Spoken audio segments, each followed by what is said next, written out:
Hey aspirants, welcome to my class CTET CDP। ये आपकी fourth class है। 3 classes इससे पहले आपकी डेवलपमेंट की हो चुकी हैं, कॉन्सेप्ट ऑफ डेवलपमेंट की, जिसमें कि आपको मैंने थ्योरी भी बताई है और कुछ MCQs सॉल्व कराए हैं। बच्चे MCQs आज सॉल्व करते हैं और इस टॉपिक को कंप्लीट करते हैं और फिर इसके बाद आप देखिएगा आपको कहाँ तक समझ में आया। अगर थोड़ा बहुत भी ना समझ में आया हो, वैसे तो मुझे यकीन है कि आपको ये कॉन्सेप्ट समझ में आ गया होगा। अगर नहीं आता है तो आप कमेंट बॉक्स में हमसे क्वेश्चन पूछ सकते हैं। जितने भी अच्छे और आए हुए एग्ज़ाम के क्वेश्चंस हैं मैंने आपको सॉल्व कराए हुए हैं। यही आपके अच्छे मार्क्स लाने में बहुत बहुत बहुत हेल्प करेंगे, ट्रस्ट मी। ठीक है, जो मैं बता दूँ आप बहुत ध्यान से सुनिए। ठीक है, 51 से मैं स्टार्ट करती हूँ आपके MCQs, ज़्यादा समय नहीं लूँगी। मानव विकास की वह अवस्था जिसे सुनहरी अवस्था कहा जाता है वो है, ये हरियाणा का टेट में आ चुकी है। इसका आंसर है बाल्यावस्था। ठीक है, बाल्यावस्था में को सुनहरी अवस्था कहा जाता है। निम्नलिखित में से कौन सी प्रारंभिक बाल्यावस्था अवधि के दौरान उन भूमिका एवं व्यवहारों के बारे में जानकारी प्रदान करते हैं जो एक समूह में स्वीकार्य हैं। ठीक है, ये CTET फेब 2015 में आ चुका है। इसका आंसर आपका फोर्थ है, माता पिता एवं भाई बहन। ठीक है, निम्न में से कौन सा आयु समूह प्रवर्ती बाल्यावस्था श्रेणी के अंतर्गत आता है? ध्यान से देखिएगा क्वेश्चन। निम्न में से कौन सा आयु समूह प्रवर्ती बाल्यावस्था श्रेणी के अंतर्गत आता है? ठीक है, ये 6 से 11 वर्ष आपका ऑप्शन है जो कि प्रवर्ती बाल्यावस्था श्रेणी के अंतर्गत आता है। ये CTET में आपका आया हुआ क्वेश्चन है। ये क्वेश्चन आपके लिए बहुत इम्पॉर्टेंट है। कोई भी नाराज़ हो सकता है, ये आसान है, परंतु ये सही व्यक्ति के ऊपर सही मात्रा में सही समय पर सही उद्देश्य के लिए तथा सही तरीके से नाराज़ होना आसान नहीं है। ये संबंधित है, किस विकास से संबंधित है इसमें क्वेश्चन पूछा गया है, कि जिसका आपका आंसर पहला है संवेगात्मक विकास। ठीक है, ये CTET फरवरी में आया हुआ है। शैशवा काल की अवधि है, शैशवा काल की आपकी अवधि जन्म से 2 वर्ष तक की होती है।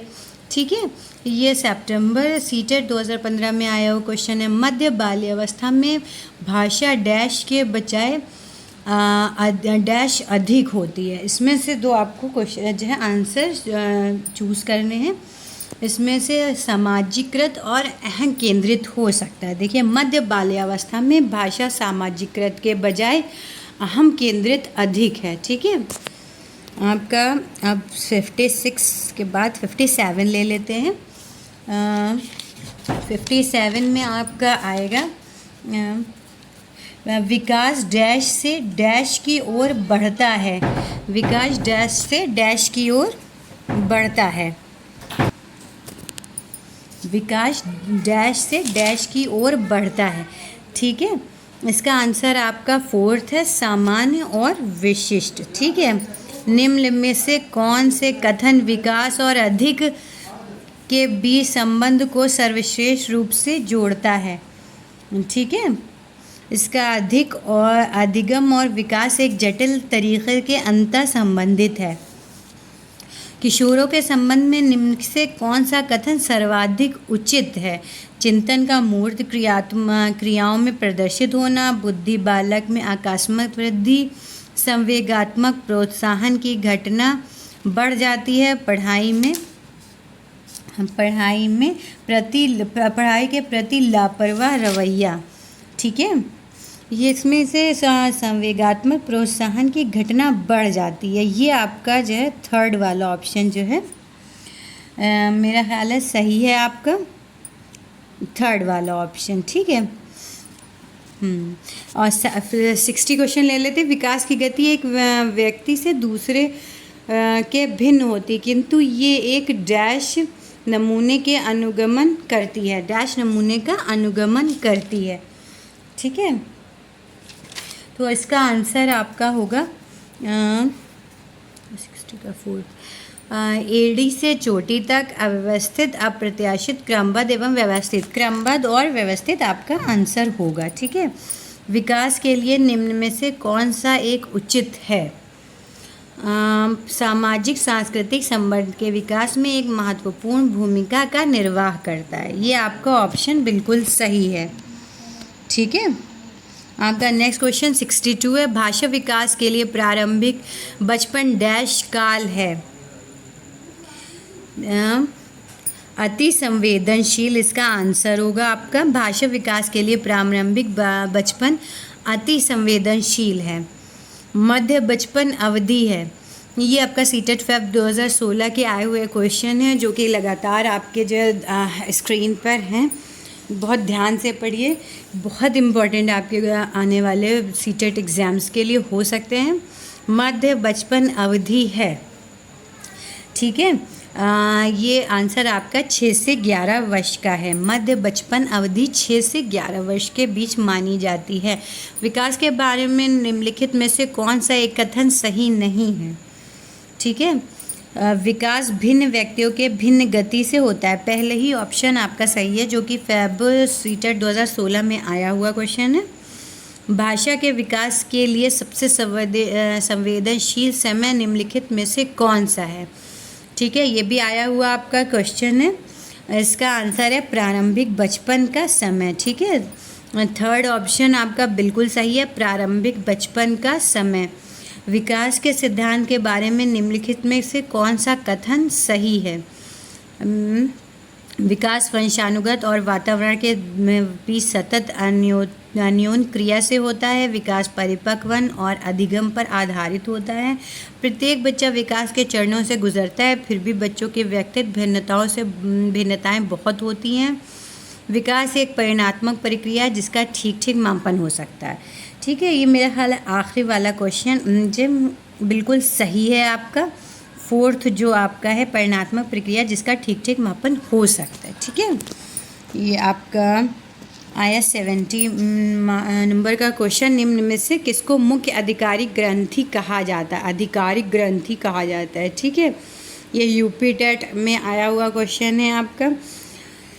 ये यूपी टेट का आया हुआ क्वेश्चन है। पीयूष ग्रंथि को मुख्य ग्रंथि या फिर अधिकारी ग्रंथि कहा जाता है। इस अवस्था में 71 आप देख लेते हैं। इस अवस्था में बालक को नई खोज करने की और घूमने की प्रवृत्ति बहुत बढ़ जाती है। ये आपका आर्टेट में आया हुआ क्वेश्चन है, जो कि उत्तर बाल्यावस्था है। उत्तर बाल्यावस्था में घूमने की प्रवृत्ति बहुत बढ़ जाती है। तर्क, जिज्ञासा तथा निरीक्षण शक्ति का विकास होता है डैश की आयु पर। आपकी 11 वर्ष की आयु में शक्ति, तर्क सब कुछ बढ़ जाता है। ठीक है, 11 वर्ष की आयु में। शैशवावस्था की विशेषता नहीं है। इनमें से कौन सी विशेषता नहीं है? शारीरिक विकास की तीव्रता, दूसरों पर निर्भरता, नैतिकता का होना, मानसिक विकास की तीव्रता। नैतिकता का विकास होना ये जो है विशेषता नहीं है, बाकी सब आपकी विशेषताओं में आती हैं। गामक विकास से हमारा तात्पर्य मांसपेशियों के विकास तथा पैरों में का उचित उपयोग या आर्टेट में आया हुआ क्वेश्चन है। इसका आंसर आपका शक्ति और गति है। शक्ति और गति। ठीक है, कक्षा 1 और 2 स्तर के बच्चे मूर्त अनुभवों को शीघ्र सीखते हैं। कक्षा 1 और 2 के स्तर के बच्चे मूर्त अनुभव को शीघ्र सीखते हैं। ये आपका यूपी टेट में आया हुआ क्वेश्चन है। देखिए, मैंने कॉन्सेप्ट ऑफ डेवलपमेंट में आपको जो पढ़ाया है, उसमें जो MCQ सॉल्व किए गए हैं वो ज़्यादातर हर प्रत्येक वर्ष में आए हुए हैं। अभी कुछ टाइम बाद हम लोग जैसे क्वेश्चन पेपर सॉल्व करेंगे, उसमें भी ये क्वेश्चन मिलेंगे, लेकिन उससे पहले आप सॉल्व कर चुकी होंगी तो आपको बहुत आसानी से वो पेपर आप सॉल्व कर लेंगी। ठीक है, नेक्स्ट आज आपका ये चैप्टर कंप्लीट होता है। ठीक है, नेक्स्ट क्लास में आपका नया चैप्टर आएगा। आपको होप आपको ये समझ में आया होगा। ये मेरी क्लासेस अच्छी लगी होंगी। अगर मेरी क्लास अच्छी लगे तो मेरे चैनल को सब्सक्राइब कीजिए, शेयर कीजिए और कमेंट बॉक्स में अपना मत बताइए कि आपको और क्या चाहिए, किस तरह से पढ़ाएं हम। ठीक है, ओके।